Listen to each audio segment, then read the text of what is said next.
Hello everyone. We'll be studying surveying in this lecture.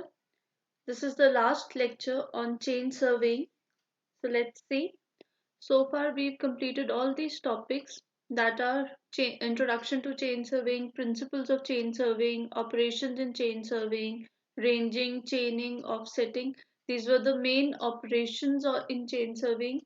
We've seen what instruments to use to set out right angles, then how to record field notes, how to maintain uh, an MB measurement book. So now we have advantages of chain surveying.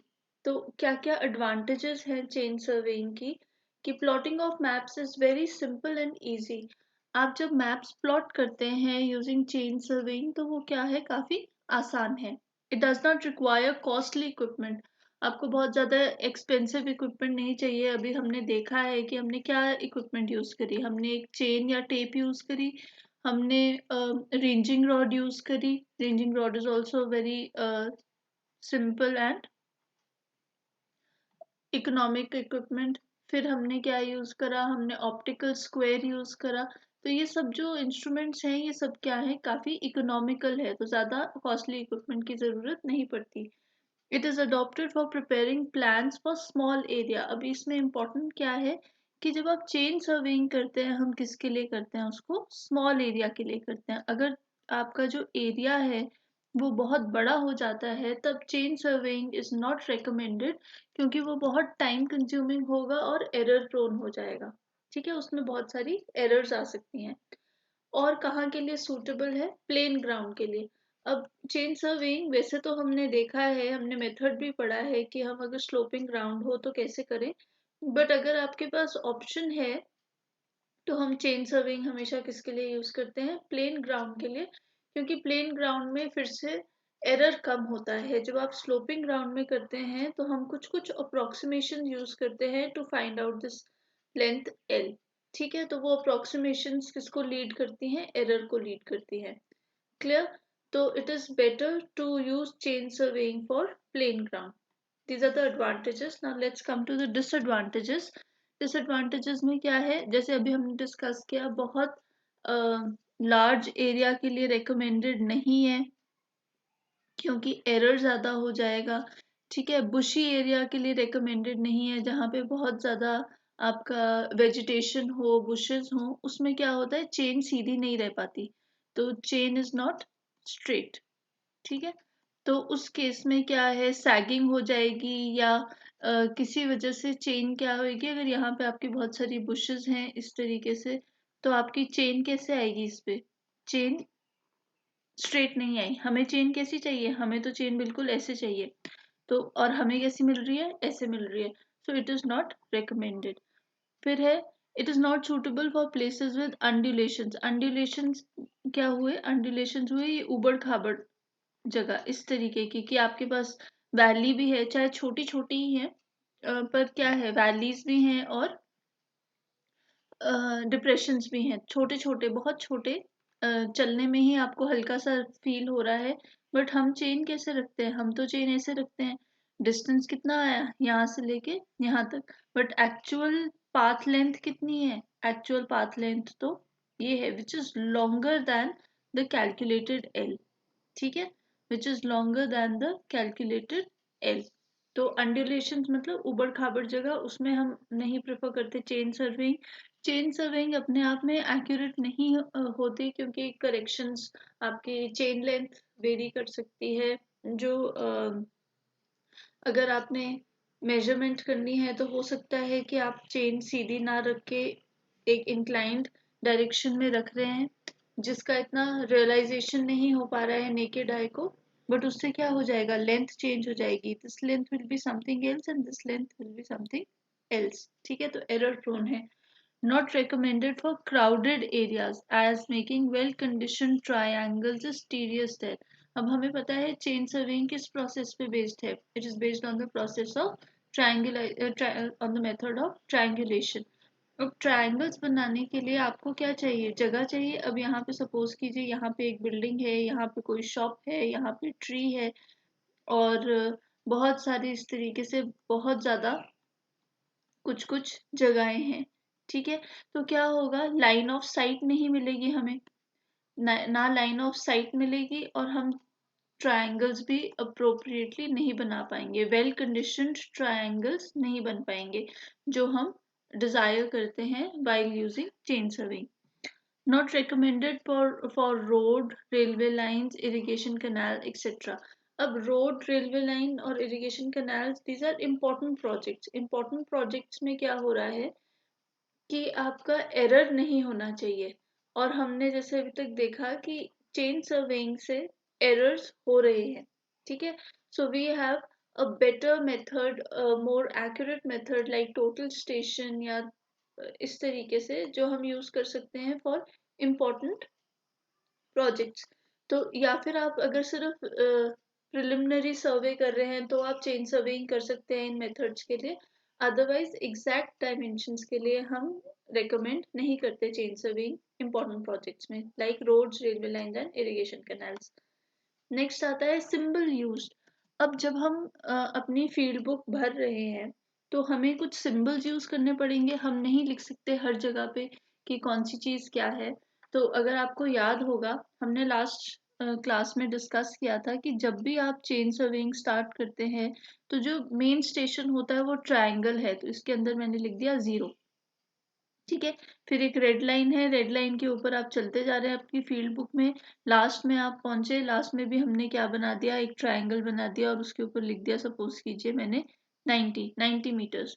तो वो कौन सा station है, main station है, triangulation station, उसको क्या बोला जाएगा, ट्रायंगुलेशन स्टेशन, ठीक है। तो उसको किससे रिप्रेजेंट करते हैं, हम उसको हम रिप्रेजेंट करते हैं ट्रायंगल से। और हमने फिर, अगर आपको याद हो, बीच में टाई लाइन स्टेशन या ट्रिवर्स स्टेशन कुछ इस तरीके से आएगा, तो हम बोलते थे कि उसकी हम जो चेनेज है वो ओवल में या सर्कल में लिखेंगे। सपोज यहाँ पे मैं 30 लिख देती हूँ, 30 मीटर्स, तो वो कौन सा स्टेशन हो जाता है, ट्रिवर्स स्टेशन।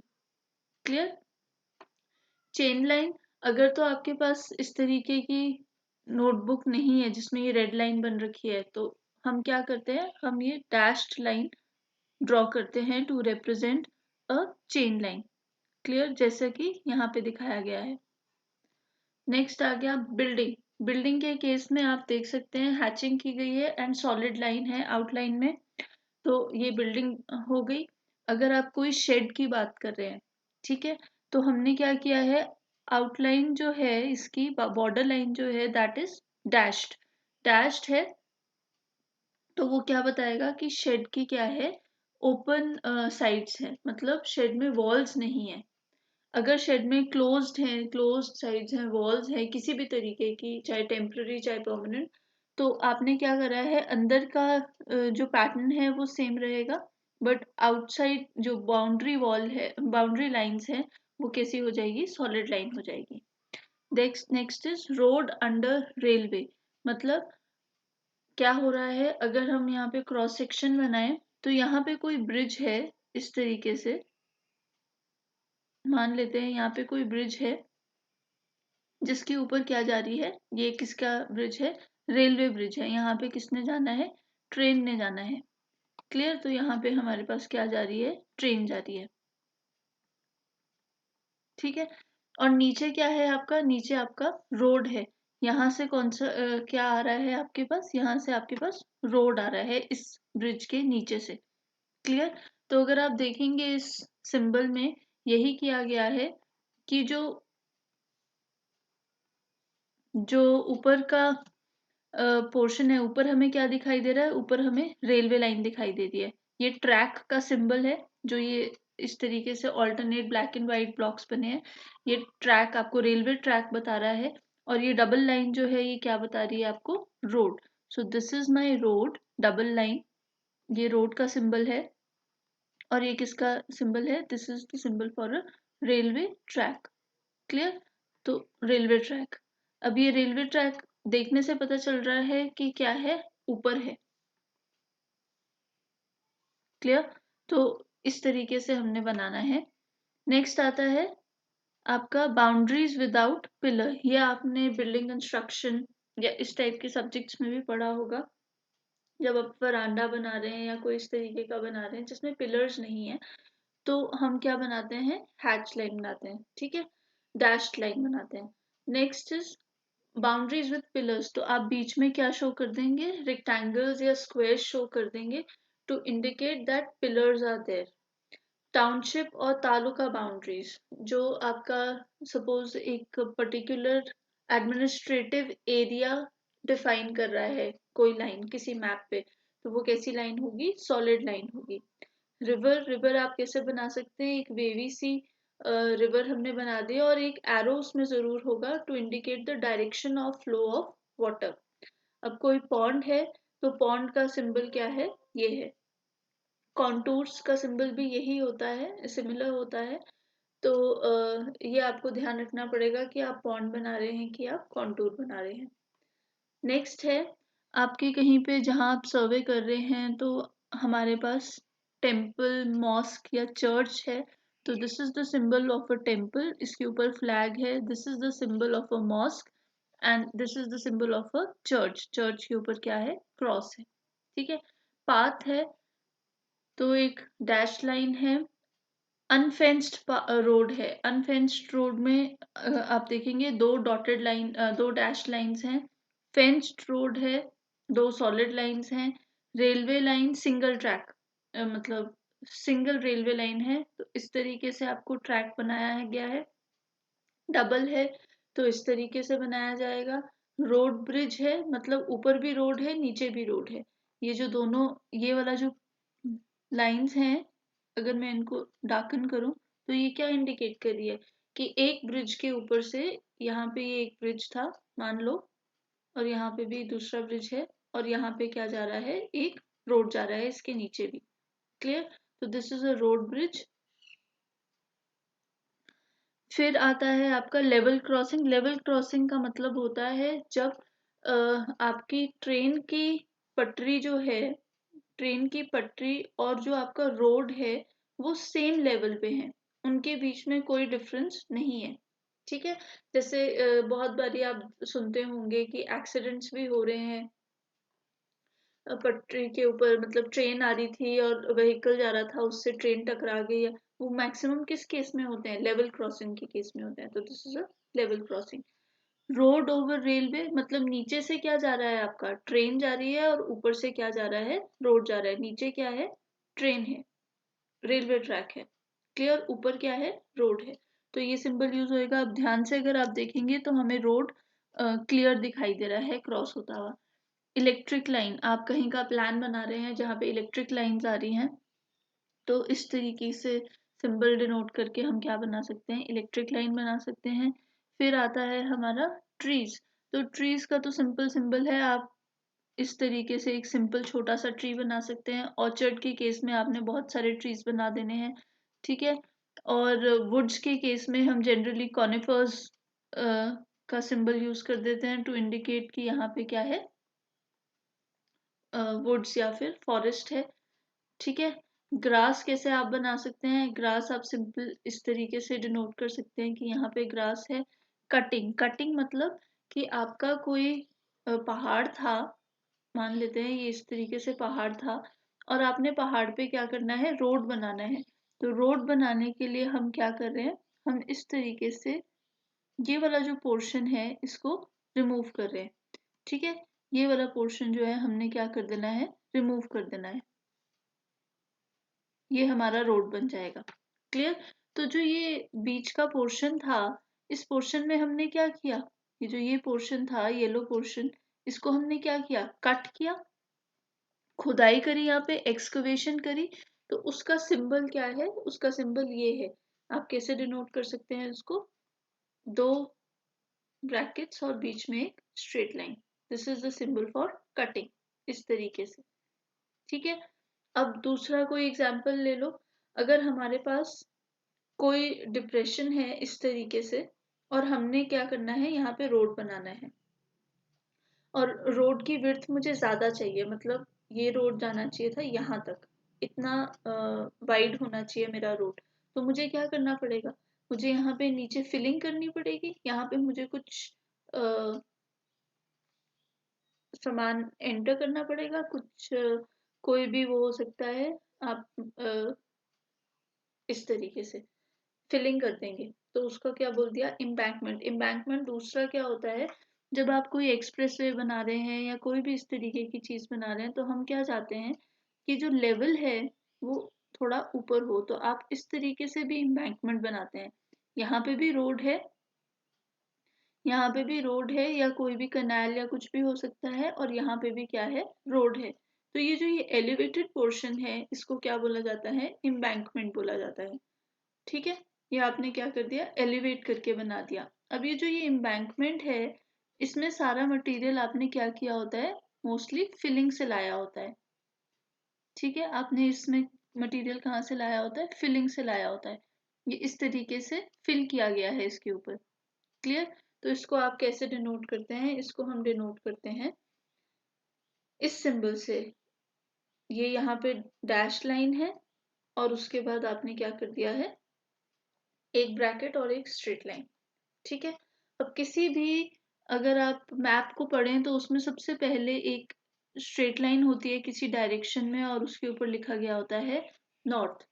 ठीक, तो this is the north line. North line का मतलब है कि ये आपको बता रहा है कि जब आप मैप देखें तो आप नॉर्थ फेस जब करेंगे, तो जिस डायरेक्शन में ये एरो होता है उस डायरेक्शन में नॉर्थ है, और उसके हिसाब से ये मैप बनाया गया है।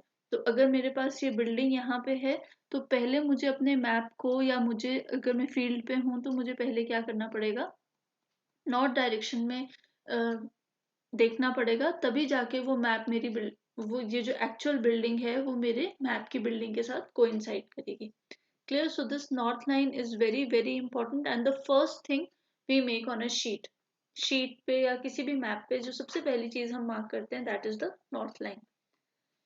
सो next are the signals used in surveying rapid sweep with right hand. अगर आप राइट हैंड को बहुत बारी रैपिडली मूवमेंट दे रहे हैं, तो उसका मतलब है, ये वो है, ये जो आपको रेंजिंग रॉड सेट करने के लिए बोल रहा है, मतलब this is the follower.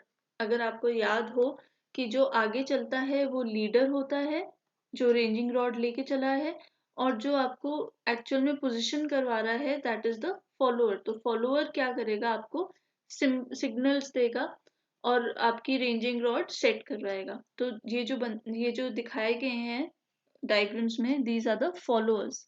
Clear.